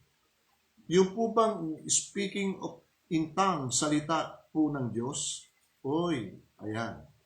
Alam po ninyo, meron pong speaking of tongue sa Diyos. Meron din namang spirit of tongue galing sa demonyo. Bakit? Madali mo ma-recognize yung galing sa demonyo eh. Ito, galing sa demonyo. Ako yung nag-charismatic din noon. Pinapatungan kami ng kamay. Nakapila kami. Habang pinapatungan, oh, the Holy Spirit be with you. Oh, nakita ko, nagbabaksakan yung mga katabi ko. Oh, nanginginig. Tapos, hindi ko maintindihan, kinikilabutan ako. Tirik pa yung mata. Di ba? Sabi ko, ano ba ito nagbabaksakan sa tabi ko? Ba't ako ayaw ko bubaksak? Gusto ko ibaksak yung sarili ko, di ko may ibaksak, makapabalo ulo ko eh. Mamatay pa ako. Nakita niyo? In the power of Holy Spirit, be with you. Babaksakan, nagsisigawan, nagiyawan. Hindi ko maintindihan. Hindi ko malaman kung German ba yung salitang yan o Ilocano. Sabi ko, maloloko ako dito, ayoko rito. Sabi ko gano'n. Ay, nako. Meron pong speaking of tongue na kalooban Diyos. Ano ba yung speaking of tongue? Paliwanag po natin. Yung salita ng speaking of tongue, nagsasalita ng mga wika, hindi yung stranger na wika. Yung nakikita natin sa mga charismatic at born again, mga Pentecostal, hindi ho yun. Peki po yun. Pag sinabing speaking of tongue, ito'y mga wika ng mga taga-ibang bansa na iintindihan ng tao. Pakinggan po ninyo, basahin natin ang Kapitulo 2 ng Aklat ng Mga Gawa. Dito nagpasimula yan yung the day of Pentecost. Isipin nyo, yung day of Pentecost, mga kapistahan ng mga Hudyo yan, ginawang relihiyon. Kaya may makikita ka, Pentecostal Church. Ginawang church yung Pentecostal. Isipin nyo. Di ba? Pagkatapos nagsasalita sila ng mga wika, hindi mo maintindihan kung anong wika yun. Oh? Di mo malaman kung wika ng mga duwende yun, o higante. Tingnan mo natin, basahin natin sa Biblia kung ano yung mga speaking of tongue o yung mga wika. Umpisahan natin doon sa pinagmulan yan. Dito po sa Kapitulo 2 muna tayo ng mga gawa. Ganito sabi, mag-ingat tayo dyan speaking of tongue. Ang demonyo, nagsasalita rin niya, bumubula pa bibig. Papakinggan ninyo sa Kapitulo 2 po ng Aklat ng Mga Gawa. Ito kasaysayan niyan. Kapitulo 2. Na ito'y panahon ng Pentecostes. Doon sa versikulo 1 hanggang 4, babasahin ko muna yan. At nang dumating nga ang araw ng Pentecostes, silang lahat ay nagkakatipon sa isang dako. Pag sinabing Pentecostes, ito po ay mga pista ng mga Hudyo, no? Maraming pistang sunod-sunod ito, kapistahan. Kaya ang tawag nila ron ng mga Hudyo ay Pentecoste. Pentecost. At biglang dumating mula sa langit ang isang ugong na gaya ng isang humahagibis na hanging malakas at pinuno ang buong bahay na kanilang kinaupuan. At sa kanila may napakitang mga dilang kawangis ng apoy na nagkakabahabahagi at dumapo sa bawat isa sa kanila. At silang lahat ay nakapuspos ng Espiritu Santo. At nagpasimula sila magsalita ng iba't ibang wika. Ito na yon, yung different tongue. So, different language, hindi tanga, kundi the different languages. Iba't ibang mga wika ayon sa ipinagkaloob ng Espiritu na kanilang salitain. Sino nagkakaloob? Yung Espiritu Santo. Ipagkakaloob sa kanila na salitain. Ako Pilipino, hindi naman ako German. Ba't ako magsasalita ng German? Pakinggan nyo muna, Versikulo 5. May mga nagsisitahan sa Jerusalem na mga Hudyo, mga lalaking relihiyoso, na lahat sa bawat bansa sa ilalim ng langit. At nang marinig ang ugong na ito ay nagkatipo ng karamihan at ng amaang, sapagkat sa kanila'y narinig ang bawat isa na sinasalita ang kanyang sariling wika. Ayun! Yung speaking of tongue o speaking of languages na ibinahagi, pinagkaloob ng Espiritu Santo, walang iba kundi yung kani-kanilang mga lingwahe. Kita nyo? Bakit ganon? Kasi itong mga tao rito, itong panahon na ito, nagahari dito ang mga taga-Roma noong unang panahon. Nagkaroon sila ng isang mga wikang Griego ang ginagamit. Yung Koine Greek ang ginagamit dito. Kaya sapagkat yun ang maunlad na wika na ginagamit ng panahon ng mga apostol at panahon ng ating Panginoon Jesucristo, wikang Griego. At saka mga Latin na ginagamit sapagkat naghari ang mga Roma sa kanila, sinakop ng Roma yung lugar nila. Yung mga nakatira doon, nalimutan na nila yung kanilang sariling wika. Di ba? Maraming Pilipino, madaling makalimot ng wika. Napunta lang ng Amerika. Pagbalik dito, di mo na makausap ng Tagalog, puro English na. Hey, hello Joe. Yes, I'm coming. Balik-bayan ako ngayon. Di ba? Nalimutan na yung sariling lingwahe. Bakit? Sa tagal ng pagkakatira doon, doon na yata pinanganak, doon na lumaki. Iba na wika nila ngayon. Nasanay na sila ron. Pero dahil sila ay lingkod ng ating Panginoon, ay kinasangkapan sila ng Panginoon, ginamit sila ng Espiritu Santo. Binigyan sila ng bahagi ng language na salita. Anong language yun? Hindi yung wika nila. Ibinalik uli. O ituloy natin ang basa. Ano sabi? At nang marinig ang ugong na ito ay nagkatipo ng karamihan at ng amaang sapagkat sa kanila'y narinig ang bawat isa na sinasalita ang kaniyang sariling wika. At silang lahat ay nagtaka at nang gilalas na nagsasabi, narito ang mga taga-Galileyong lahat, ang mga nagsisalitang ito. At bakit nga narinig ang bawat isa sa atin ang ating sariling wikang kinamulatan? Ayun. Kasi nalimutan na nila yung mga sariling wikang kinamulatan nila noon eh. Kaya ibinalik ng Panginoon ito sa kanila para sila'y makapagsalita. Ano dahilan? Para mangaral sila. O, tignan nyo.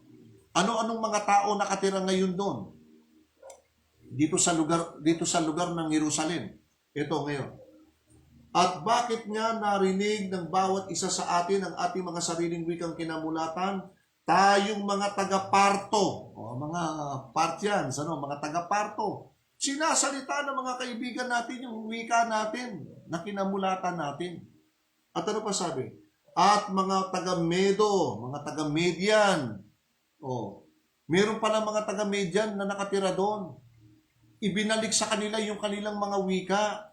Ano pa? At ang mga Elamita at ang mga nangananahan sa Mesopotamia, sa Judea, Cappadocia, Ponto at Asia, mga Phrygia, Pamphylia, Ehipto, at sa mga sakop ng Libya, na karatig ng Cyrene, na nakikipanayam galing sa Roma, mga Hudyo, at gayon din ang mga naging Hudyo. Ang mga Cretense, ang mga Arabe, ay nangarinig nating nagsisipagsalita sila sa ating mga wika ng mga makapangyarihang gawa ng Diyos. Kita nyo?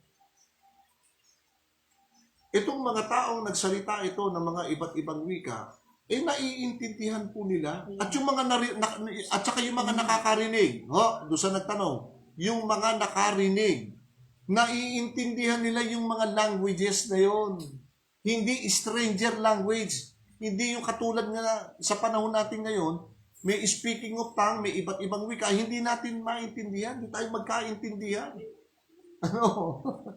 Bakit magsasalita ka pa ng ibang wika? Puro Pilipino tayo lahat dito. O, di ba? O, halimbawa, nasa Ilocano area ka, nasa Pangasinan ka, Panggalatok. Lahat kayo puro Panggalatok. Bigla ka magsasalita ng iba't ibang wika. Hindi ka ngayon maintindihan ng mga taga-Panggalatok. Hindi mo kailangan na yun. Ginagamit lang yung speaking of tongue, ibang wika, kung mangangaral ka sa ibang bansa. At yan ay pinag-aaralan din yan. Sa tulong din ng Espiritu Santo, hindi bigla ka magsasalita, ay, tika pa, tiyapa mo, ano ba klaseng wika yun? Babasa ako ng Biblia, ha? Kapag tayo ay nakakita ng ganyan, na mga ngaral, ay mag-ingat po tayo mga kaibigan na sa pagsasalita ng mga iba't ibang mga wika na hindi naman natin maintindihan, delikado po yun. Kaya nga sabi ng ating Panginoon, sabi ni Apostol Pablo, paano kung nagkakatipong kayo sa isang iglesia? Nag-iipon kayo sa isang iglesia. Kayo nagsasalita ng iba't ibang mga wika.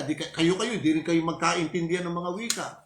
Ano sasabihin ng mga nakikinig sa inyo? Di ba sabihin mga siraulo nyo? Sabi kay Pablo. Di ba? Hindi tayo magkain. Bakit? Pare-pareho tayo Pilipino eh. Ba't kailangan mo magsalita ng ibang wika? Yung pagsasalita ng ibang wika, yung gift na yon, binigyan ka ng talent ng ating Panginoon na yon, ay para magamit mo, makapangaral ka sa ibang bansa.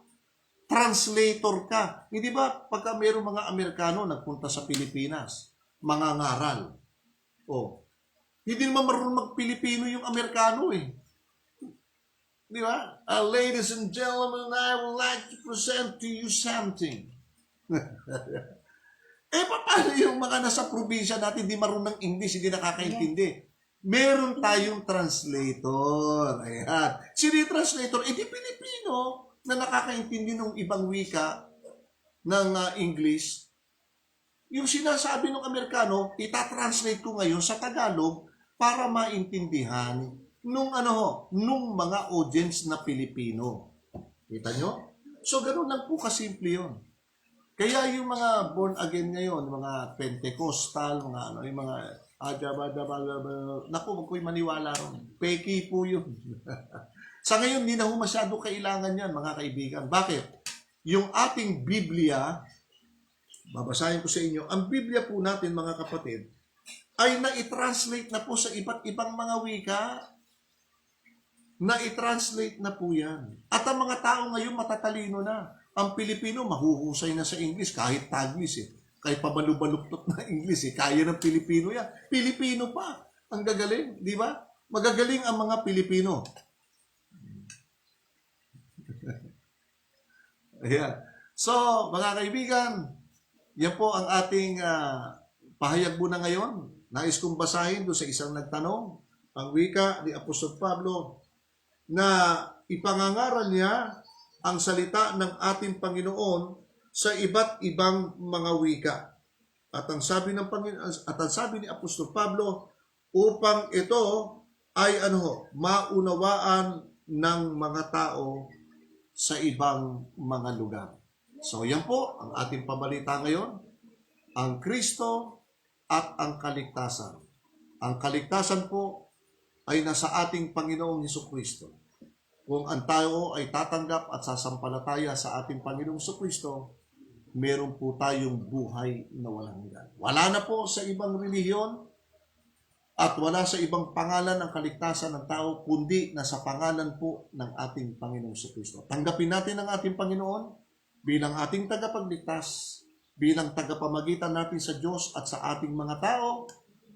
Tanggapin natin ang ating Panginoong Hesukristo na siyang magliligtas sa atin sa araw ng pagliligtas. Pagpalain po tayo ng Panginoon, mga kaibigan, mga kapatid, naway wag po kayo magsawa na sa pakikinig at panonood. At sa tulong po ng Panginoon, gagawin ko po ang magagawa natin sa tulong ng Panginoon para naman tayo, kayo at ako, ay vice versa. Pareho po tayong makikinabang sa salita ng ating Panginoon. So, napakaganda. At kung meron po kayong katanungan uli, wag po kayong mahihiya. I-message nyo lang dito anytime. Bukas po, kung loloobin ng Panginoon, bukas po, kung loloobin ng Panginoon, magkakaroon po tayo uli ng ating pamamahayag uli bukas. So, ilagay nyo lang inyong katanungan dyan. Kung meron kayong mga prayer request, pwede rin po at ilalapit natin sa ating Panginoon. Tayo po ay mananalangin muna bago tayo tuluyang magtapos.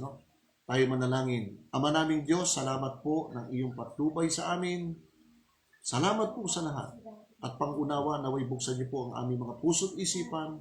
Maunawaan po namin ang mga aming napakinggan, napag-aralan, na ang kaligtasan ay nasa aming Panginoong Hesus.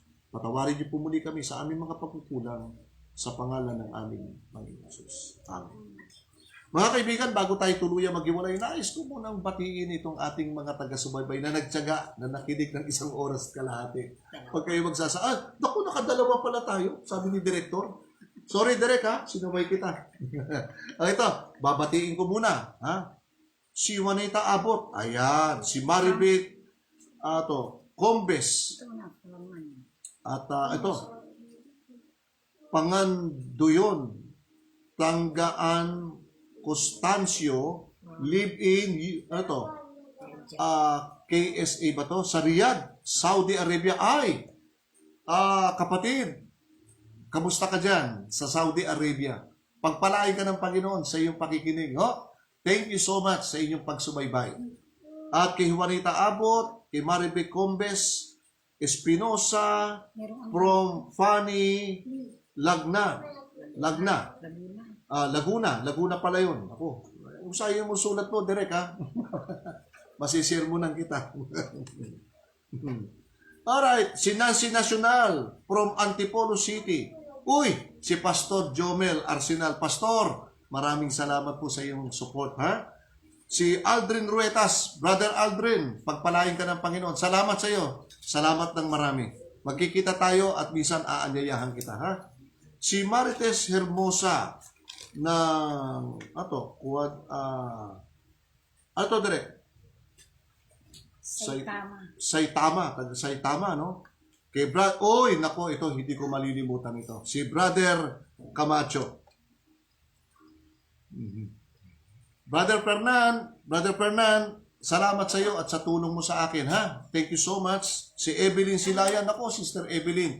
Thank you so much sa iyong pagtsatsaga. Si Annie Barrios, si Ming Gomez Antonio from Angeles City. Oh, kapatid, kamusta ka dyan sa Angeles, ano? Si Alfreda Cabigon, si Vic Pasang, si Amy Bereniado. Nako, Amy, hello, kamusta ka na? At matagal na tayo hindi nakikita at nagkakausap. Kasama ko po ito dati sa trabaho sa Lua. At si Elder Herson Alvarez, no? Na elder po ng bayan ng Novaliches Church. Kamusta po kayo dyan? Si Julius Greg Tablada at si Steve Akla, si Berting Akla, si Lori Concepcion. Wow, Sister Lori. Oo. Ito yung mga taga-Arguadiente, ito sila Brother Akla, no? And of course, ito pa, si Maiton Darlene Balidyang, o si Brother Maiton, yes. Si Katrina Hidalgo, Sister Katrina, kamusta ka na? Nako, naka-schedule ka mamaya, panonoorin ka namin mamayang alas 11 ng gabi. Si Mark Cabezas, Brother Mark, si Terry Rafael, si Bioli Cabria, Delia de los Reyes, Tan, Mirasol Godoy, Nestor Ganda, Buakina. Sino pa to? Direk, sino to? Pensidila Cruz. Usaya mo, Direk, ha? Okay. Jocelyn Kunanan. Yung aking pinsan na si Beth Bida. Rakino. Kamusta ka na dyan, Beth? Ha? Pagpalain ka ng Panginoon. Si Rafael Ploho. Ploso ba ito? Ploro? Ploho, si Rafael Ploho. Si Eileen Camacho, boy, nanonood si Eileen, ha? Si Nora Tanay, Baldimoro, Sister Nora. Si Atidan Arsenal, Sister Atidan, kamusta ka riyan? Siljan Pilomino, at si Brother Winfred Ilaw. At ito pa isa, si Fe Arpia Balgos. Kamusta ka, Sister Fe? Pagpalain po tayo ng Panginoon, mga kaibigan, mga kapatid, huwag po kayong magsasawa sa inyong patuloy na pagsubaybay sapagkat ito ay nagkakaroon tayo ng patuloy na pag-aaral. Makikinabang po tayo, mga kapatid. Sasabihin ko po sa inyo, walang mawawala sa atin at tayo pong lahat, kasama po ako dyan, na makikinabang sa pag-aaral po natin. Bago po tayo magtapos, pinaabot ko po muli ang aking pagbati at pasasalamat na lubos na taus-puso kay kapatid ni Dan Flores at kay Sister Minnie Flores sa dalawang mag-asawa. Salamat po, para ako nasa Amerika. Ang ganda ng background ko. Salamat, Brother Dan. And of course, bukas po ay kung loloobin ng Panginoon, sa ganap na alas 6 hanggang alas 7:30 ng gabi, tayo po uli ay magkikita. Loobin ng Panginoon, bukas po alas 6 hanggang alas 7:30 ng gabi, tayo po ay magkikita-kita po uli. Si Annie Barrios, taga-subaybay po natin. Maraming salamat po. Pagpalain po kayo ng Panginoon. Ingat po tayo sa COVID.